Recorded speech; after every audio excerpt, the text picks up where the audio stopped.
Trucks. Sir Handel and Peter Sam had hard work while Skarloey was away.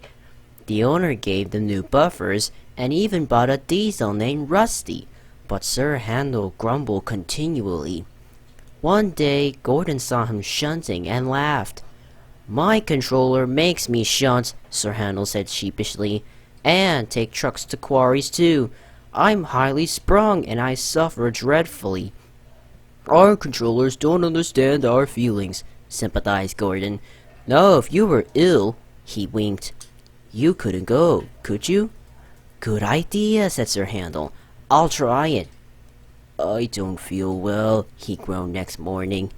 There wasn't time to examine him then, so some of the trucks were coupled behind Peter Sam's coaches, and Rusty promised to follow with the rest. "Hehehehe," snickered Sir Handel, but no one noticed. They were all too busy. Peter Sam didn't mind the extra work. He left his coaches at the top station and trundled cheerfully through the woods. The trucks chattered behind him in an agitated way, but he paid no attention. It might have been better if he had. Slates come from quarries high up in the hills. They traveled down in trucks on a steep railway called an incline. Empty trucks at the bottom are hitched to a rope. Loaded ones at the top are hitched to one another.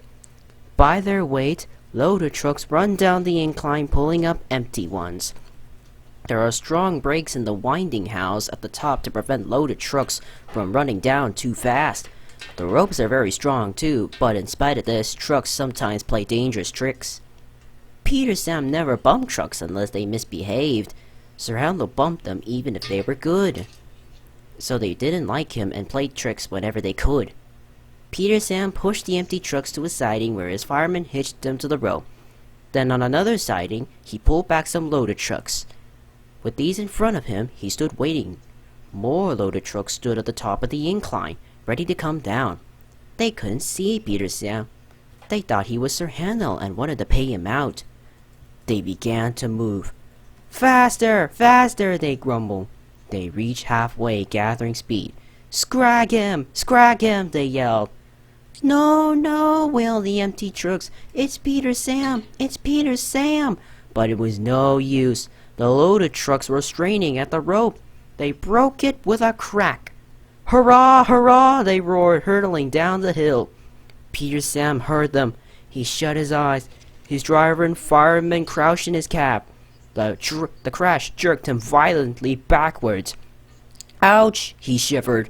"I didn't expect a cold bath." The water poured from a channel smashed by flying slates. He was soaked from funnel to cab.